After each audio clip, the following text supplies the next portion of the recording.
Ya, hanya bedanya gini Kang, kalau hak cipta dia otomatis protection. Oke. Jadi secara konsep dia sudah dapat dilindungi dengan hak cipta.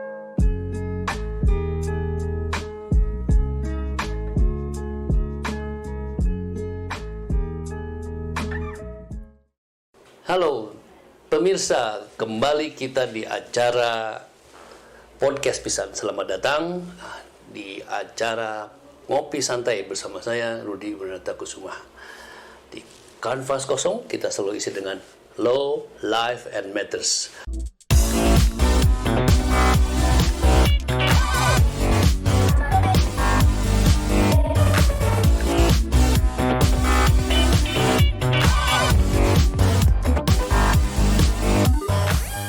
Kita kedatangan tamu istimewa pada episode kali ini. Kita memang selalu menghadirkan tamu-tamu istimewa.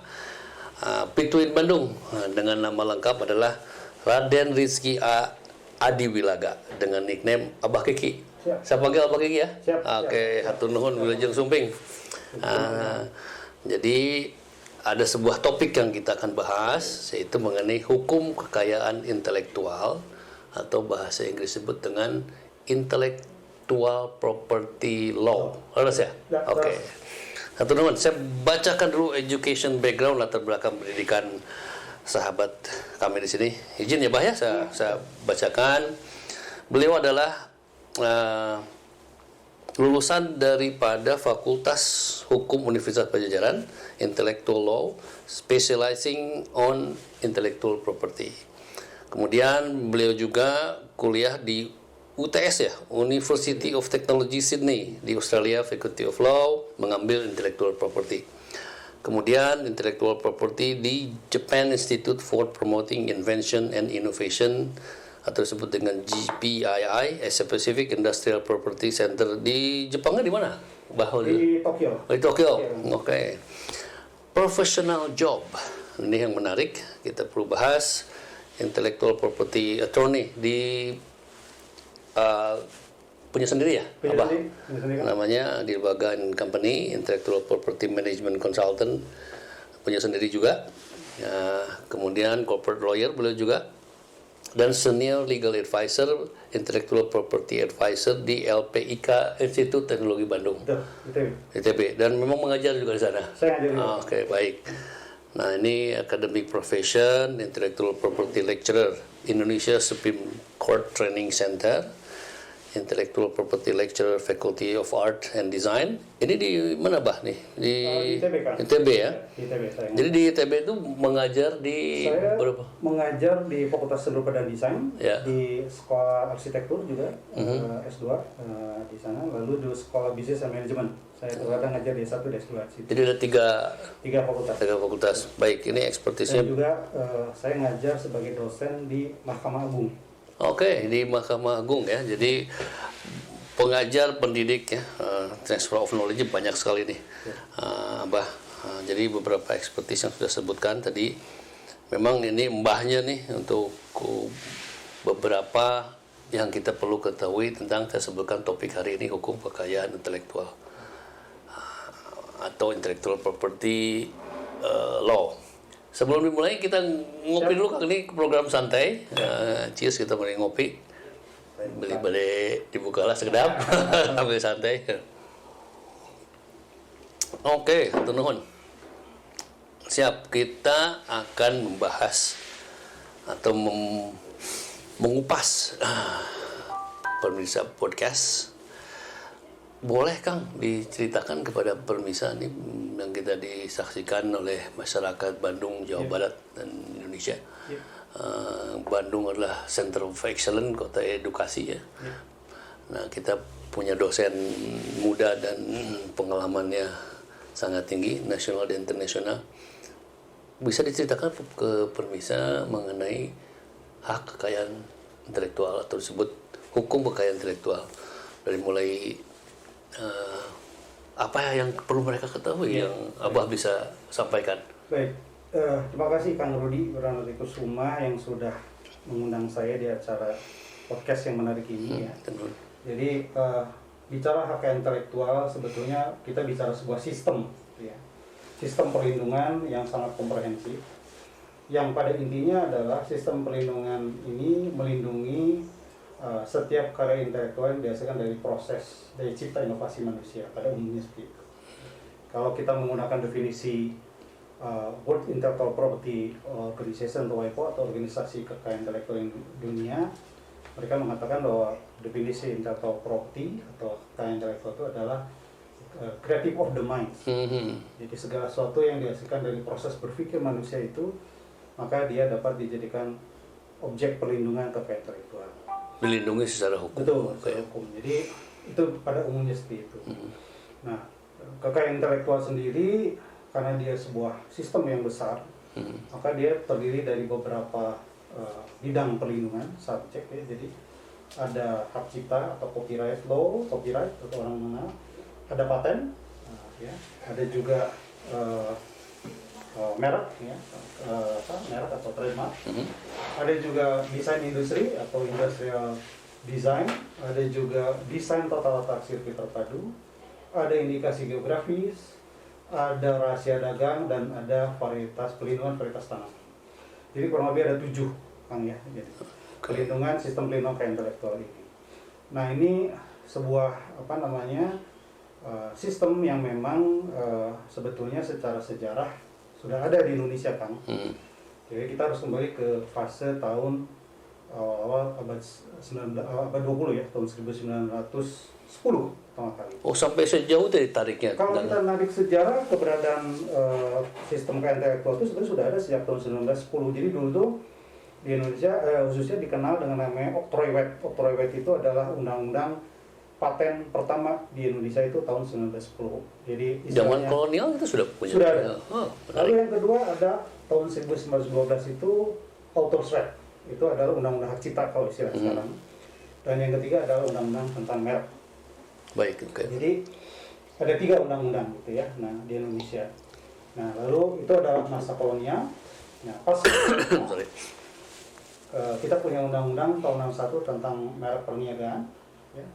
Lalu tahun 82 kita mencabut undang-undang tentang Author's Right ya. Author's Right 1912 menjadi undang-undang hak cipta tahun 1982, dan terakhir tahun 89 undang-undang nomor 6 tahun 1989 tentang paten. Jadi misalnya Oktroywet.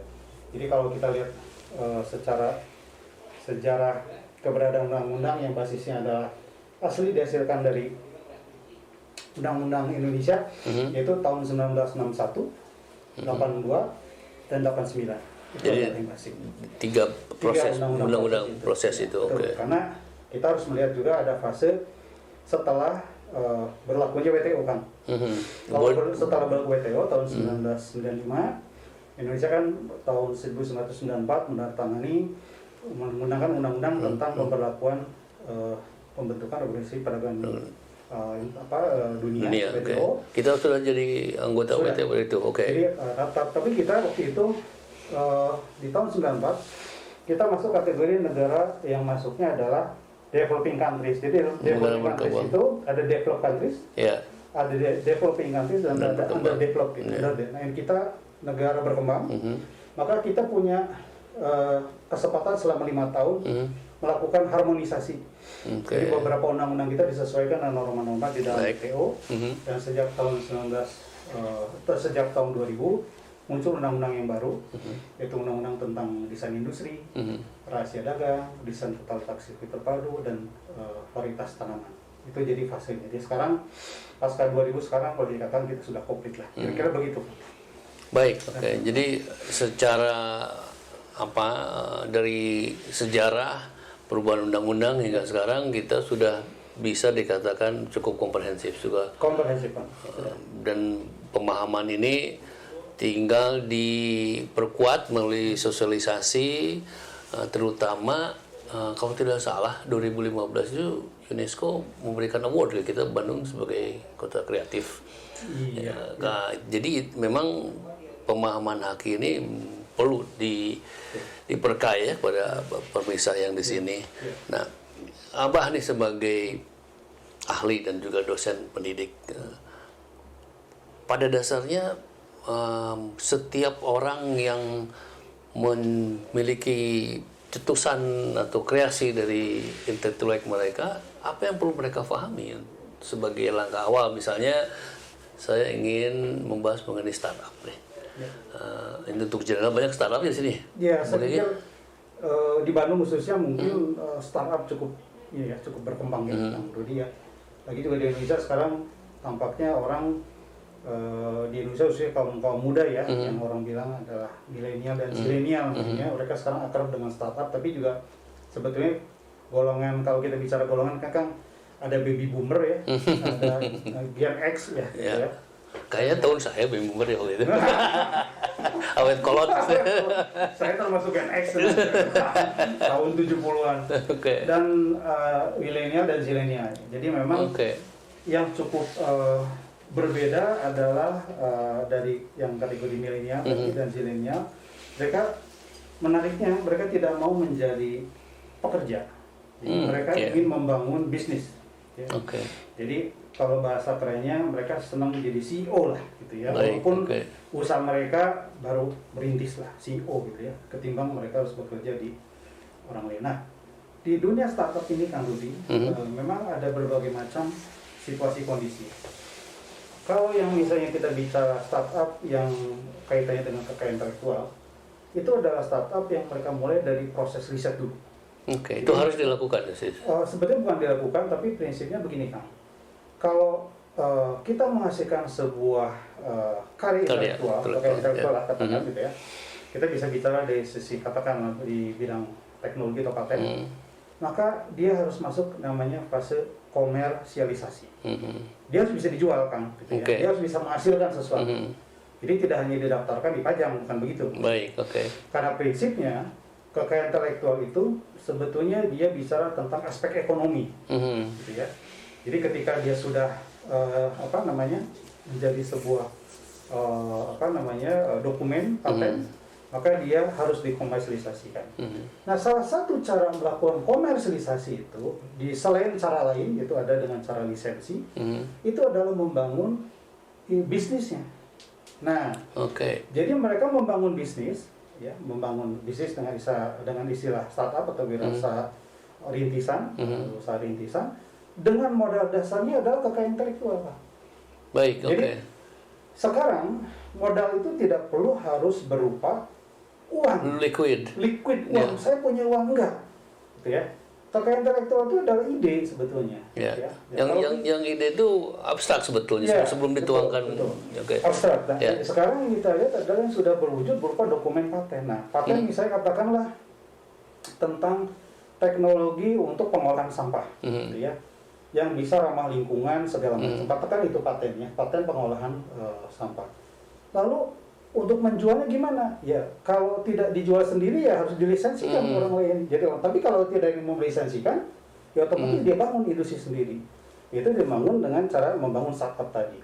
Nah, dengan modal itulah dia bisa membangun perusahaan dan dia bisa mencari investor. Dia tawarkan. Dia harus bisa meyakini bahwa hasil kreasi intelektual itu memang marketable dan bankable. Marketable, khususnya ada marketable dan juga profitable.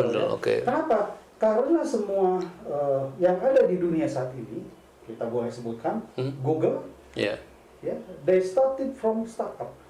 Kalau tidak dari basement company ya. Betul. Jadi dia itu startup. Lalu kita bicara yang namanya misalnya Facebook, itu startup, ya. Facebook itu dia punya paten. Ya. Lalu kita bicara tentang yang namanya Uber. Uber itu startup, dia punya paten, ride hailing. Ya. Nah, inilah yang berkembang, ya, di dunia itu terkait dengan startup berbasis kekayaan intelektual. Dan kita anak-anak muda sekarang memang mempunyai willingness untuk melakukan startup ini dan memang disupport nih sama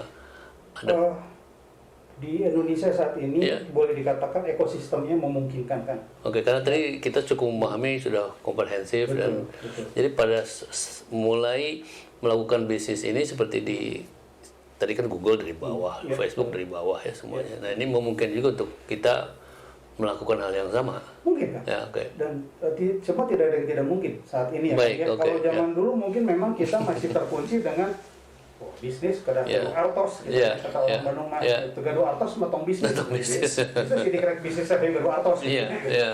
Tapi ide sekarang sudah bisa menjadi dasar. Itu kalau paten kan, gitu ya. Oke. Atau yang misalnya tidak perlu paten, misalnya sifatnya adalah ide bisnis yang memang memungkinkan kita menghasilkan sesuatu. Ya.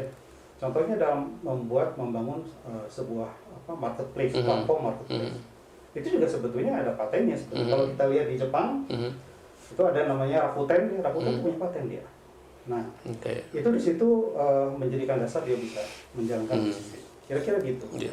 Jadi saya note sedikit. Ya. Jadi menjadi startup itu tidak harus melulu mempunyai uang banyak. Betul. Tidak harus melulu ya. Walaupun nanti kemudian hari akan diperlukan. Yang penting dia bisa mengoptimalisasi hasil intelektual mereka. Baik, Bah, tadi saya sudah menyimak mengenai startup sejarah. Nah, saya ingin very basic thing yang kita harus ketahui. Bagaimana seorang startup atau kelompok ini bisa dilindungi atau menggunakan hak hukum ya. Bisa dijelaskan secara general atau sedikit dielaborasi? Baik, Kang. Jadi sebagaimana tadi saya sudah sampaikan kepada Kang Rudi dan juga mungkin pemirsa ya, bahwa ini ada sistem perlindungan. Jadi ketika bicara sistem perlindungan maka ada kualifikasi. Jadi bicara misalnya contoh adalah perlindungan hak cipta, perlindungan paten, perlindungan merek, perlindungan indikasi geografis tadi saya lupa satu ya. Ada desain industri, ada rahasia dagang atau tes tanaman kurang lebih ada 7. Nah ini sangat segmented. Jadi contoh adalah kalau kita bicara perlindungan hak cipta. Pada dasarnya perlindungan hak cipta itu dia melindungi karya-karya di bidang ilmu pengetahuan, seni dan sastra. Tapi turunannya banyak kan. Jadi ilmu pengetahuan itu diterjemahkannya bisa menjadi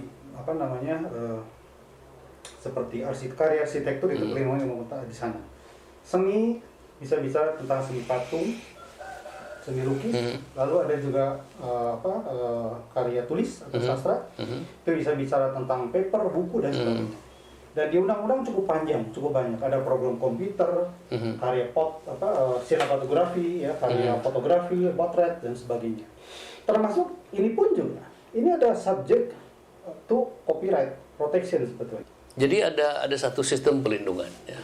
Bagi kita membahas seperti hal kita diskusi di sini. Itu cara bekerja seperti apa sih sistem itu? Yang perlu kita pahami nih, kita podcast Pisan Ngopi Santai. Yang perlu bisa dilindungi nih. Iya. Sistemnya seperti apa? Jadi gini Kang, jadi pada dasarnya sistem pelindungan kekayaan intelektual, sistem kekayaan intelektual itu kan dia sudah dibagi per bidang-bidangnya. Jadi ada hak cipta, ada paten, ada merek, desain industri, indikasi geografis, desain peta letak sirkuit terpadu, rahasia dagang dan perlindungan atas nama. Ini segmented. Jadi misalnya saya ambil contoh, kalau tadi bicara tentang hak cipta. Hak cipta itu dia fokus melindungi semua hal terkait di bidang ilmu pengetahuan, seni dan sastra. Ya. Turunannya banyak ini. Ilmu pengetahuan dia bisa bicara tentang masalah terkait dengan bidang arsitektur, gitu ya.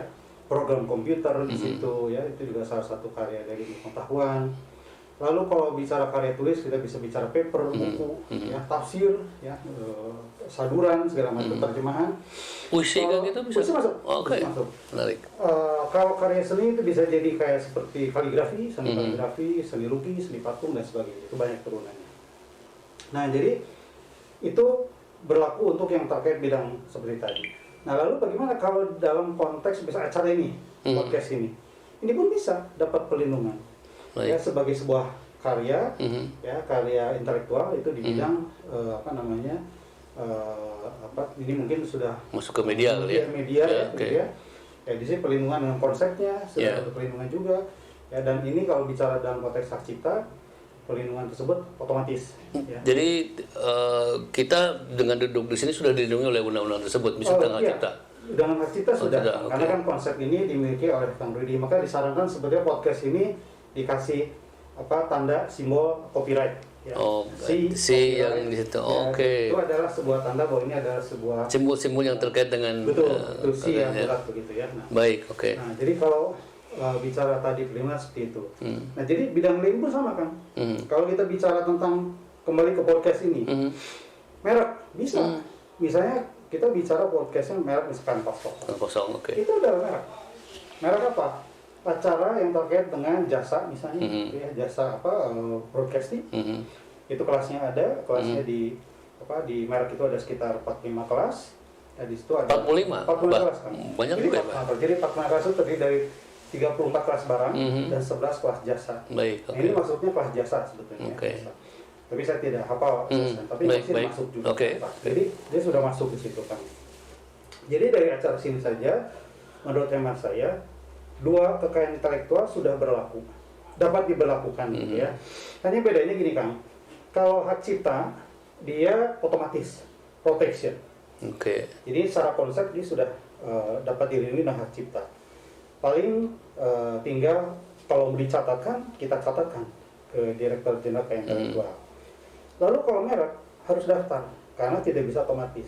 Oh, merek Karena tidak bisa sistem otomatis. pelindungan merek itu dia untuk mendapatkan hak atas merek itu dia wajib daftar, wajib mengajukan permohonan maksud saya. Ya. Jadi kalau bisa diambil orang loh kita merek itu di daftar. Oh iya, kalau akan Rudi sekarang Iya. santai berpodcast terus, ada Iya. orang mengambil misalnya Iya. merek kanvas kosong, Oh, tulisan font ini misalnya jadi itu bisa. Oke. bisa. Baik, oke. Tapi jangan-jangan Kang Rudi malah disomasi sama orang. Itu punya saya mereknya, Kang Rudi saking asiknya gitu ya. Oke. Gitu ya.